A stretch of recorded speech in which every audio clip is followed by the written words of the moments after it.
Olá pessoal, tudo bem? Na videoaula de hoje a gente vai falar sobre a implementação e o gerenciamento de programas de manejo integrado de pragas. Como que eu faço para implementar um programa de MIP numa propriedade? Quais são as etapas? Quais são os passos que eu tenho que seguir? Então é um tutorial rápido que ajuda a gente a ter esse entendimento de uma forma bem objetiva, tá? Então, no início, eu preciso, para fazer essa implantação do MIP numa propriedade, eu preciso definir muito bem quais são as minhas unidades de manejo. Então, quando vocês saírem ao campo para implementar um MIP, é importante definir na propriedade quais são as unidades de manejo. Muitas propriedades não têm essas unidades de manejo definidas. Ou, às vezes, elas estão definidas, os chamados talhões estão definidos, mas não tá feito da forma correta. Então, eu vou comentar para vocês como que é um talhão definido de uma forma correta. Talhão é a minha unidade de manejo, tá? Então, tudo começa pelo talhão. Se eu fizer uma definição errada desse talhão, eu comprometo todo o resultado do meu manejo de pragas. Então, a unidade básica de manejo de pragas é o talhão. O que é esse talhão? Talhão é uma área homogênea, tá? Uma área de tamanho que varia, não tem um tamanho fixo, não precisa ser 1 hectare ou 10 hectares, então o tamanho varia. O importante é que ela seja homogênea, as características internas dessa área têm que ser homogêneas. Isso quer dizer o quê? Ela precisa ter as mesmas condições de recursos que afetam a produção da planta ou que afetam a praga. Então, características de solo, características de relevo, a insolação, a incidência de ventos nessa área, o histórico dessa área, tem que ser todo igual, entendido? Então, quando eu tenho uma área que tem todas essas características de posição na paisagem, insolação, os nutrientes que estão disponíveis, incidência de vento, relevo, tudo é igual, eu posso formar essa área, definir essa área como um talhão, entendido? Então, as propriedades costumam ter vários talhões em função da variação que existem entre as áreas de uma propriedade. A tomada de decisão, então, em relação ao controle, se eu vou fazer um controle ou não numa praga, e também serve em relação a doenças e também em relação à aplicação de adubos, é tudo feito com base no talhão. A decisão não é feita por propriedade ou por cultura, é feita por talhão específico. Então, na definição da unidade de manejo, o tamanho do talhão ele é determinado pelo sistema de manejo da cultura também. Então, dependendo da cultura, esse sistema de manejo utiliza muita mão de obra, e aí eu preciso fazer com que esse talhão seja um pouco menor. Se é um talhão que é manejado de forma mecanizada, eu consigo ter talhões maiores, porque eu consigo fazer uma prática de adubação, de controle de pragas, de uma forma mais rápida. Então, isso me permite ter um talhão maior, tá bom? Então, tem que lembrar disso, ao definir o tamanho do talhão, olhar as condições de homogeneidade dentro da área, mas também olhar a minha capacidade operacional de cuidar, de manejar aquele talhão. Então, deve ter uma área que permita a aplicação de um método de controle em tempo suficiente para não haver alteração no status populacional da praga. O meu talhão não pode ser tão grande a ponto de, quando eu começar a fazer o controle nesse talhão, ao chegar no final do controle, o status, a quantidade da população da praga já se alterou até eu chegar no final desse talhão. Então, tem que ser compatível com o meu operacional, né? Se eu tenho um operacional que consegue fazer o controle no talhão muito rápido, em um ou poucos dias, eu consigo, então, ter um talhão maior. Do contrário, eu preciso subdividir esse talhão para que as minhas estratégias de manejo deem certo. Então, na definição da unidade de manejo, aqui está só o exemplo de alguns talhões. Esse talhão não precisa ser quadrado, retângulo, ele normalmente tem formas variáveis e ele é dividido por carreadores. É bem comum nas propriedades você encontrar um talhão separado por carreadores, que são as estradas ali, tá? Mas não precisa necessariamente ter uma estrada dividindo um talhão do outro. Pode ser as placas, pode ser algumas identificações também separando um talhão do outro. Eu vou eleger as pragas-chave, é o meu segundo passo. Então, eu tenho o primeiro passo, definir os talhões que essa propriedade possui. Depois eu vou eleger quais são as pragas-chave, quais são as pragas mais importantes da minha cultura. As espécies que eu listar como pragas-chave, eu vou classificar elas dentre as que são não pragas, que são inimigos naturais importantes para controle das pragas, aquelas que são pragas secundárias, as primárias e as severas. Eu vou relembrar elas rapidamente aqui com vocês. Então, o organismo não praga é aquele organismo cuja densidade populacional nunca atinge o nível de controle. Então, esse organismo ele vai estar lá no ambiente, mas ele normalmente, né, sob condições normais de cultivo, ele não vai atuar como uma praga, tá? Ele pode até eventualmente causar algum dano, mas ele não atinge necessidade de controle, não atinge nível de controle. No organismo não praga, o gráfico nosso seria mais ou menos esse aqui, ó. Tem o ponto de equilíbrio, ele vai ficar aqui e não vai atingir nível de controle. Entendido? Agora, praga secundária. Secundária ou ocasional, aquela que raramente ou ocasionalmente atinge o nível de controle. Então, a gente viu lá na aula que é aquela que eventualmente ela vai subir e atingir o nível de controle, vai demandar uma intervenção. Já a praga frequente ou praga primária é aquela que frequentemente atinge o nível de controle. Então, observem nesse gráfico que ela sai com frequência do seu ponto de equilíbrio e demanda uma intervenção de controle para que ela não atinja o nível de dano econômico. E aí eu tenho a praga severa, que é aquela que o ponto de equilíbrio dela está acima do nível de dano econômico. Então, é esse caso aqui, ó. Eu preciso, nesse caso, adotar o controle, fazer aquele controle e criar o chamado ponto de equilíbrio modificado, que é quando eu trago uma praga severa para um ponto de equilíbrio alterado em função da minha medida de manejo. Então, na eleição das pragas chaves, das espécies que eu selecionar como chave, é necessário ter conhecimento geral sobre elas. Para eu fazer um bom manejo, eu preciso entender muito bem como funciona a biologia dessa praga, qual que é a relação dela com os inimigos naturais, com o ambiente, qual que é a relação com a chuva, com a temperatura, com a umidade, como que ela se comporta no ambiente. E também quais são as melhores técnicas de amostragem dessa praga, aonde que eu vou amostrar, qual é a melhor época para amostrar, o melhor horário do dia para fazer a amostragem dessa praga. Então, entender bem sobre a praga, tá? Isso é super importante. Quando eu entendo bem essa praga, que seria o meu inimigo, eu consigo adotar estratégias que vão permitir o controle com maior eficiência. Terceiro passo na implantação do MIP: aplicar os componentes do MIP. O que são os componentes? Os componentes são os passos que eu devo tomar sempre que surgirem problemas de ataque de insetos à cultura.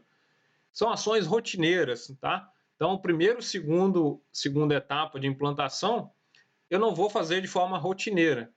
Eu vou definir, vai dar mais trabalho no início, mas depois eu não vou ficar realizando novamente. Então, defini talhão, conheci muito bem as minhas pragas, e aí eu entro nos componentes do MIP, que são práticas rotineiras no manejo integrado.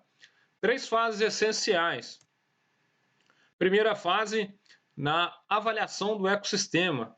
É quando eu vou estar, então, analisando a planta, a praga, os inimigos naturais e o clima, como que isso está nesse momento, tá? Eu vou fazer essa análise buscando identificar e quantificar a população do inseto que está causando o problema, a população dos inimigos naturais dessa praga e ainda vou avaliar, né? Qual que é o estágio fisiológico da minha planta? A minha planta está bem sadia, a minha planta está sofrendo algum estresse, como seca, falta de nutrientes. Quais são as condições climáticas do local? Se o clima está favorecendo a praga, se está favorecendo a minha planta, está desfavorecendo a minha planta e favorecendo a praga. Então, isso tudo entra na avaliação do ecossistema. Na tomada de decisão. Então, depois que eu faço a avaliação do ecossistema, eu vou para uma etapa que é chamada de tomada de decisão. Essa etapa depende dos aspectos econômicos da cultura, e da relação de custo-benefício de controle, além de eu analisar a questão do NDE, do nível de dano econômico. Então é na tomada de decisão que eu vou avaliar se há uma necessidade ou não de fazer uma intervenção, algum tipo de controle. Eu vou adotar a intervenção, eu vou fazer o combate, o controle da praga, somente se for atendido alguns critérios. Todos esses critérios que eu vou apresentar aqui, tá? Somente se. A densidade populacional da praga, ela precisa ser igual ou maior que o nível de controle. Então, somente faço controle, parto para essa decisão de controle, se a densidade populacional da praga for igual ou maior que o nível de controle. As culturas têm esses níveis de controle bem estabelecidos e você, na propriedade, pelo histórico da propriedade, também pode ajustar um nível de controle. A densidade populacional dos inimigos naturais, ela precisa ser menor do que o nível de não ação. Estão lembrados lá que se o nível de não ação se tiver atingido o nível de não ação, quer dizer que eu tenho inimigos naturais que vão fazer o controle da minha praga. Então, a densidade de inimigos naturais tem que ser baixa, tem que ser abaixo do nível de não ação. A planta, ela tem que estar no estágio suscetível à praga. Imagine que você mostrou a densidade populacional de uma lagarta que ataca os frutos. Mas a minha planta está numa fase que eu não tenho frutos para essa praga atacar. Então, não faz sentido adotar qualquer medida de controle naquele momento. Então a planta ela tem que estar no estágio, ela tem que estar entrando no estágio que ela é suscetível à praga. E as condições climáticas, essas condições elas têm que estar favoráveis à praga. Porque imagine, eu fiz uma amostragem, identifiquei que a densidade populacional da praga atingiu o nível de controle. No entanto, a previsão é que a partir de amanhã, depois de amanhã, o clima vai mudar radicalmente, vai voltar a chover, a temperatura vai cair muito. E se isso é uma adversidade à praga, possivelmente eu não vou precisar fazer o controle. Então, as condições climáticas têm que estar favoráveis à praga para eu também adotar essa decisão de controle.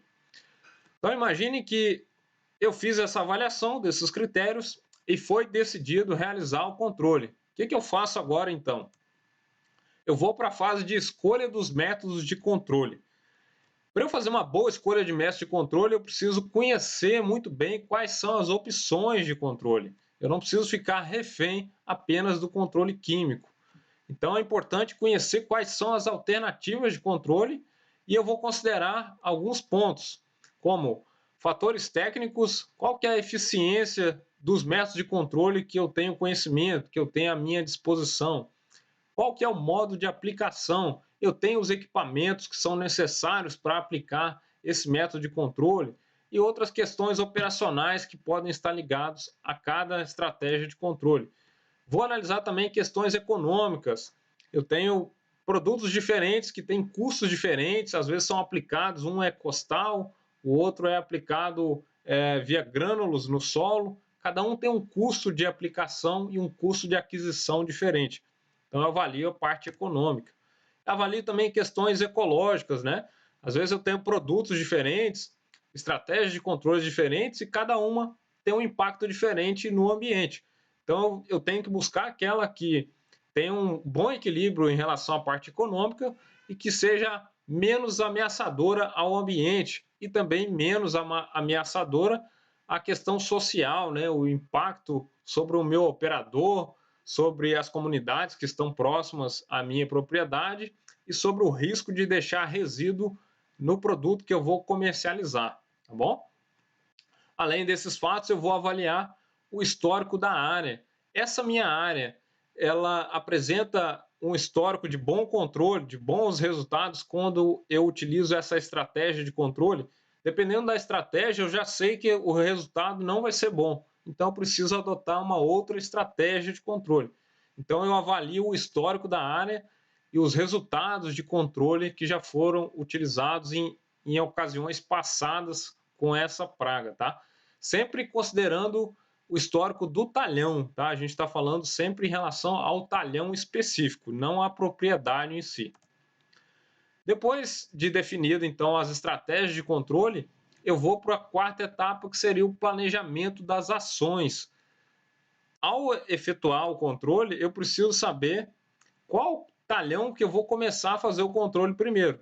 Então imagine que eu tenho, como no exemplo aqui desse quadro, eu tenho 10, 12 talhões, e aí eu preciso definir qual é o talhão que eu vou efetuar o controle primeiro. Normalmente a gente faz o controle daquele talhão que já ultrapassou o nível de controle ou que está mais próximo do nível de controle. E também a gente pode olhar a questão do valor da produção. Se eu tenho um produto que tem maior valor da produção, que o risco de perda financeira é maior, também eu posso utilizar esse critério para adotar quais os talhões que eu inicio o controle primeiro. O planejamento ele é fundamental para evitar que eu comece num talhão que o risco da praga causar uma perda maior ainda é menor, tá? Então eu vou planejar o meu talhão e eu vou fazer isso também considerando a minha capacidade operacional. Se eu tenho maquinário para fazer, se eu tenho o pessoal para fazer, se vai ser utilizando bomba costal, se vai ser por meio de controle biológico. Eu preciso definir então a velocidade também com que esses métodos de controle funcionam para saber se eles vão dar conta de cumprir esse cronograma de controle nos meus talhões, tá bom? Assim, então, eu busco anotar quais são os talhões a combater. Eu posso botar aqui também qual é a estratégia de controle que eu vou utilizar para cada talhão e qual é o custo de controle da praga nesses talhões, tá? É só uma referência, essa tabela pode ser incrementada, com certeza. Então, após o combate da área, o que eu preciso fazer? Eu fiz o controle e agora eu continuo acompanhando essa área. Eu vou acompanhar a flutuação populacional, verificar se a população da praga foi reduzida para o seu ponto de equilíbrio e também vou avaliar como estão os inimigos naturais, se eles foram impactados por essa medida de controle. O ideal é que não, né? Eu vou verificar então os efeitos da redução do método sobre a redução populacional da praga e também eu vou avaliar se a minha estratégia de controle se ela foi eficiente, se vai precisar de uma nova intervenção. E tudo isso vai para o meu registro, para o meu caderno de registro, que vai formar o meu histórico em relação às estratégias de controle. Assim, numa próxima vez, se tiver uma situação como essa, eu evito ou posso utilizar essa estratégia de controle em função do histórico que eu tenho da área. Tá joia, pessoal? Então, essa era uma aula rápida. Na revisão, a gente detalha mais alguns pontos.